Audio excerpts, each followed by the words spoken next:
and Mongols suffering a terrible loss after game number 1 and still opting to go for the red side even after that loss. We'll see whether they're going to adjust and actually get rid of the Freya this time round rather than leaving it open.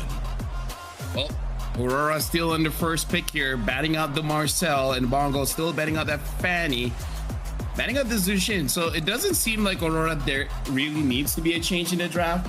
For the Mongols, I guess they can skip batting out the Belleric and then changing it for the Freya. But the thing is, if the Freya's not there, they're just gonna go to the Paquito.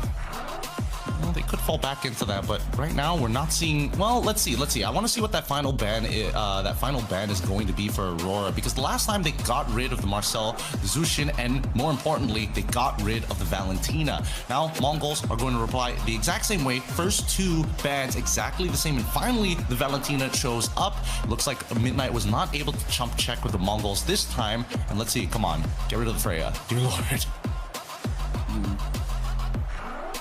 Yeah, I feel like the Freya really has to go. Like, the Paquito is annoying, but the Freya can get to your back line, and that's something like the Mongols doesn't want to risk it.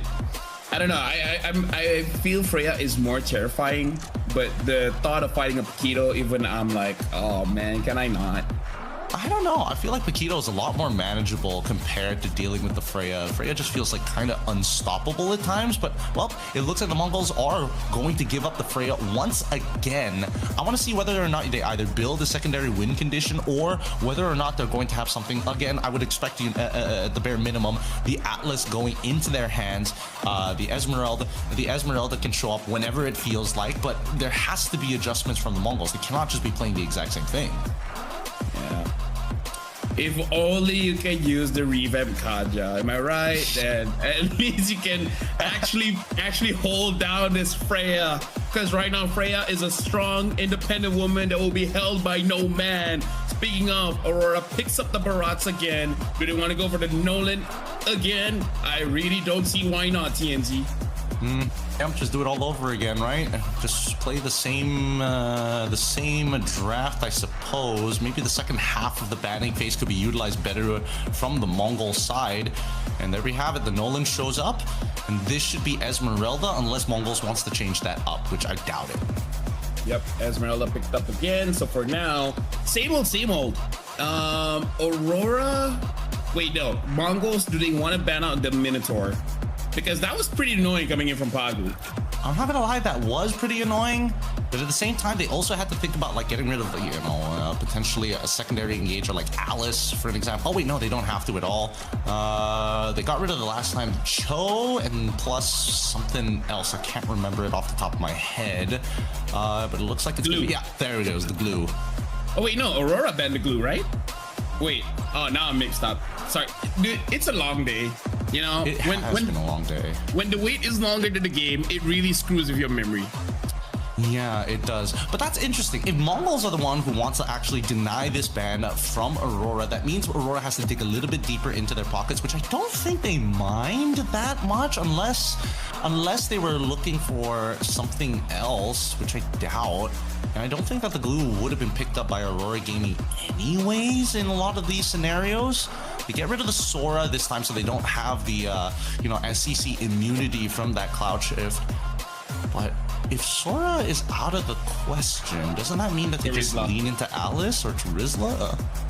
Yeah, personally for me, based on how Cram used the Terizla, and I was looking at the other stream, by the way, can't remember who was using it, but his Terizla was actually able to win out against the Barats, and it's more about using the first ability to just chunk him out, which I'm like, hey, actually, you know what? Makes sense. Not a bad idea, using it as like a general poking tool because he doesn't have like the greatest sustain. That's a pretty good idea, actually.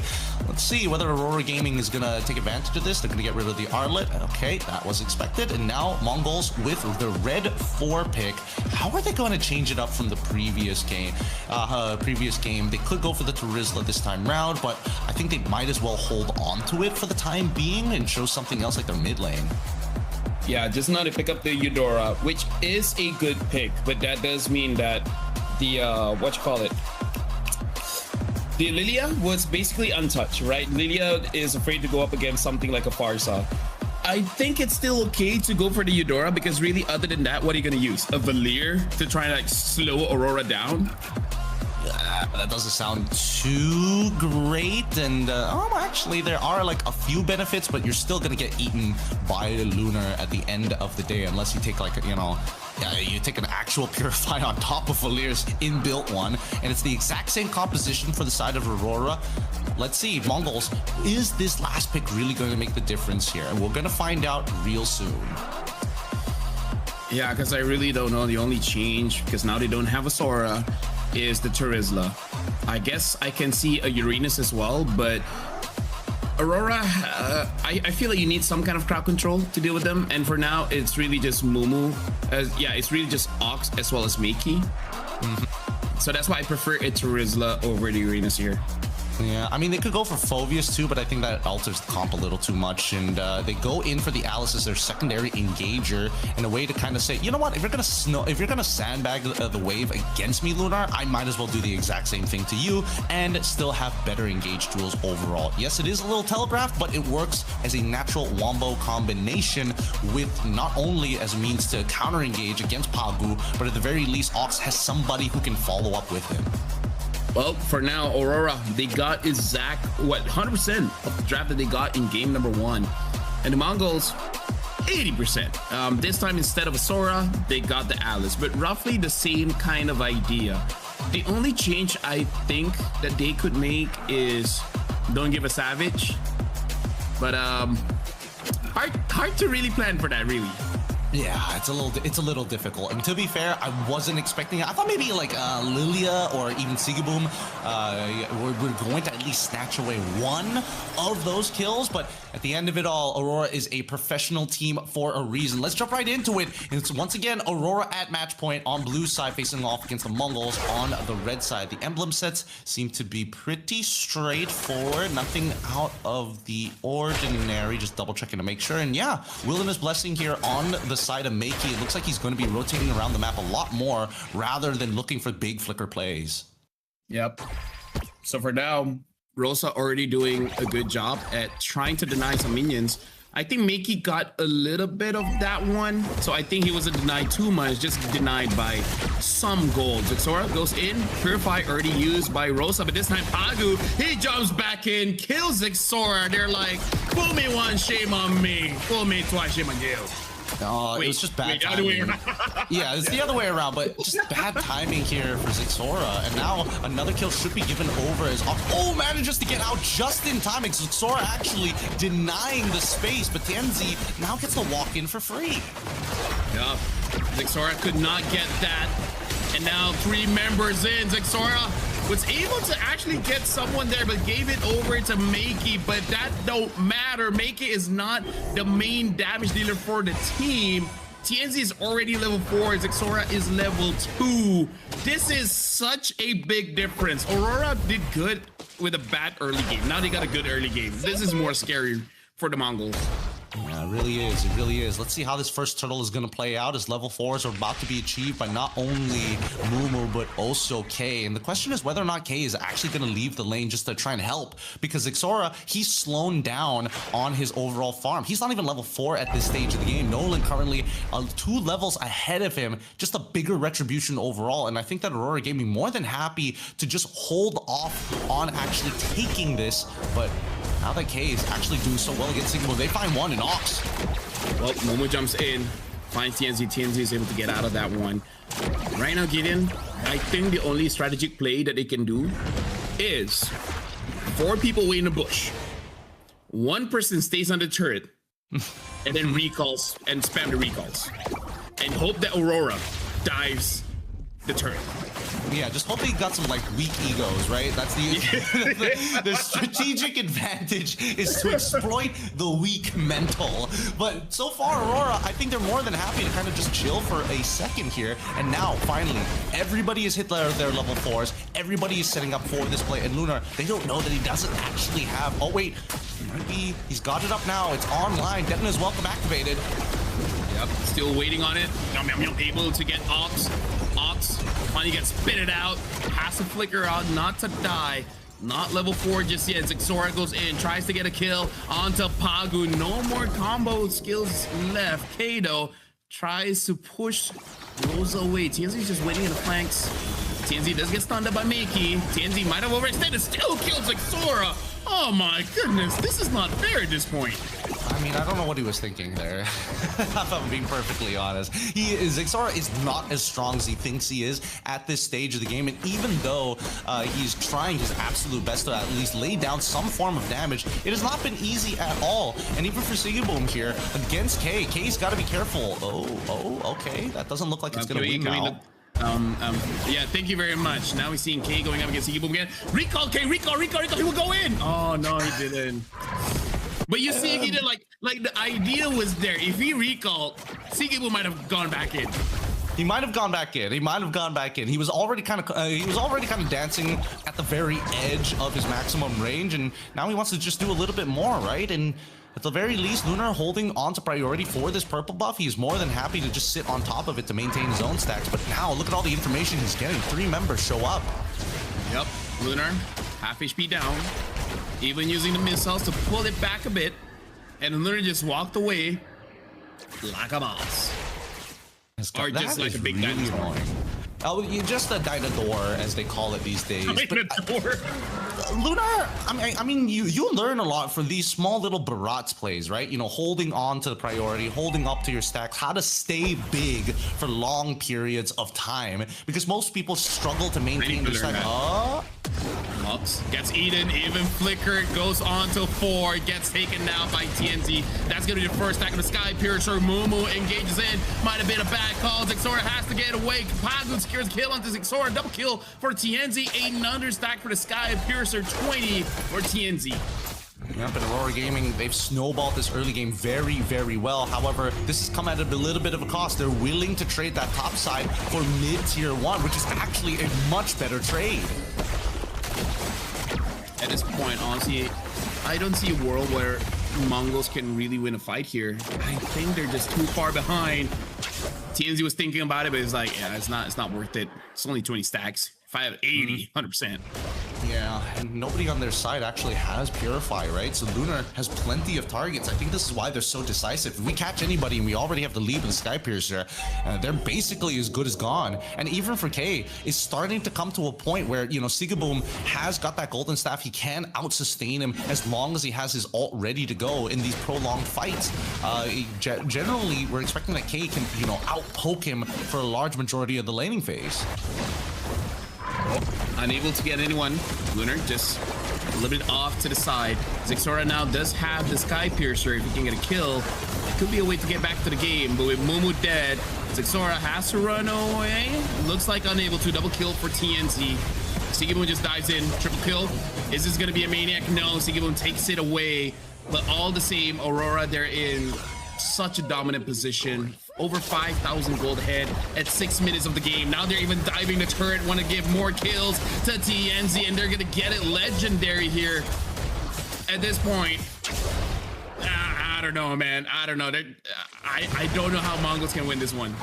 No, I think it's kind of GG already. It's first item, Genius Wand. I don't see a Dom Ice getting built by literally anybody, so nobody can really deal with Sigiboom. Nobody can really deal with Lunar, who's playing Festival of Blood, so he's extra, like, on top of the fact that he has, you know, Festival of Blood sustainability, he's building full tank on top of it as well. So really, by the time Mongols actually get the relevant items, it's over. Yeah, and a Minotaur heal as well. Kind of feels bad. I'm pretty sure he already has Festival of Aces. I did not look at his items, but I'm pretty sure even if he doesn't have it yet, he will have it soon. So it would just be bad to worse. Like, we should be hopeful for the team, but I mean, like, we're being realistic here. For anyone that has ever played rank MLBB, you know it's kind of over. And now, Yum gives a kill over to TNZ again. Another stack. And now K tries to get away. Boop, boop. Oh, Rosa takes it away. Not going to give it over to TNZ. It's like, you're not that great. He's not that guy, not anymore. And now that's going to be a Lightning Truncheon complete. If I saw the items correctly, I think Pagu first item to Oracle. I could be wrong. There we go. The Flask of the Oasis just got purchased, and I think that should be the final nail in the coffin here. Even Rosa's starting to disrespect the space. Well, Sneaky Boom as well. Because at this point, they're like, yeah, you guys can't punish this. Oh, you guys can crowd control this, but y'all don't have any damage. And now they're chasing after Zixora. Zixora is going to get away. Yeah, good try, guys. Good try. Nice, nice. Able to clear up the time. Saw what was expecting and calculated, and took into account both the Cyclone as well as the Conceal. Nicely done by Zixora, and that's generally what he wants to do. Try to get, you know, attention of Aurora Gaming to come to the opposite side of the map, so it opens up the rest for the Mongols to actually go back and start farming up. Because everybody's just a little too squishy right now, and really, TIENZY can do whatever he wants as long as Lunar hits the Detona's welcome. And I think that now that Sigboom has his 3 items, it's done for, right? K forced the flicker out fast, and everybody is trying, at least for Zixora, just nearby to try and disengage, but they can't do much about this, and K will die kind of no matter what. Well, now we just basically hit the 10,000 gold difference mark here at 9 minutes. Their gold advantage is like 1,000 per minute. That's disgusting to play against. If somehow this goes to 20 minutes and the Mongols get a comeback, Aurora they will be a little mean, man. I mean, but I think that's not gonna well. I don't think it's gonna happen, and the BOD to guarantee that no low targets on top of the Skypiercer will get away. Really efficient by Lunar. Man, that's the EXP laner you want, man. He hands you, he literally spoon feeds you the kills. He literally draws the lines. He also drops the red carpet for purple buffs. Like, what doesn't he do at this point? This is so, like, not a part of the game for now. Rosa takes a lot of damage from Zixora. Kills come from Bagu.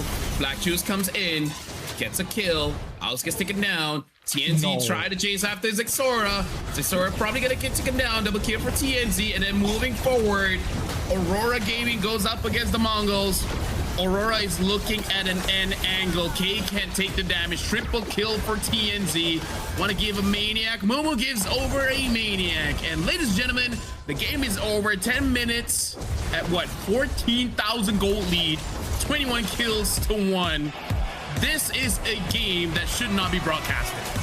Man, that was a public execution. That was tough to watch, I'm not gonna lie. I was thinking of any answers for the Mongols to kind of, you know, bail themselves out of the situation, but with the item build that they had, with a lot of the lost movements and weird contestions, they definitely couldn't find a rhythm in this game. And I think at the very least, Aurora was very good at disrupting Mongols' early game, just to make sure that they can play the tune of their own. Yeah, then this is like, doesn't matter, but Kaja is my new favorite hero. Just by the animations, oh my goodness, he is gorgeous. Oh my, Yep. Don't worry, you can keep glazing it. Nobody will be able to see it in this tournament because it's just a new revamp that got dropped in the latest patch, which is why we started a little bit later today. But even so, it is it will be interesting to see how that's going to shape up with the metagame, right? With the new way that the ult actually works. It is a scarily big zone. Yeah. Honestly, looking at this game, there's really not much to say without either saying too good of a thing for Aurora or too bad for Mongols, but I don't know. I hope Mongols is able to recover from this, because going up against Aurora in this format right now is really not fair. This is the best meta for Aurora, and I don't know, we'll see whether Aurora refines it even more, because I agree with you, Gideon. It feels like Aurora started and Spirit just refined it. Now it's just everyone else surviving it, you know? I don't know, this just felt like prison rules, right? Aurora Gaming control the yard at this point, and Mongols just don't get any free time to actually flex and work out at this stage. It is tough. I think it was a really big mistake that Makey decided to go for this Genius Wand instead of going for the Glowing Wand as his first item. I get that he wants to, you know, start off the early game similarly to game number 1, getting Rosa to use that Purify and also Pagu at the same time with the Flicker, but small adjustments allowed that laning phase to actually just result in Rosa only losing out on the Purify, and Rosa doesn't need it for the upcoming fights when you have black shoes. Even so, this is an even more devastating game with a refined Aurora Gaming, and I think that the Mongols, if they're going to play this double fighter comp, they're going to need some damage in the side lane. Like, Esme is good into the Freya, but only for so long, and that's why a lot of teams actually lean into the Paquito for that big fat burst. Yep. With that, we do have one more series for today to close things out, which, by the way, we have not seen SRG go up against Rune Eaters, right?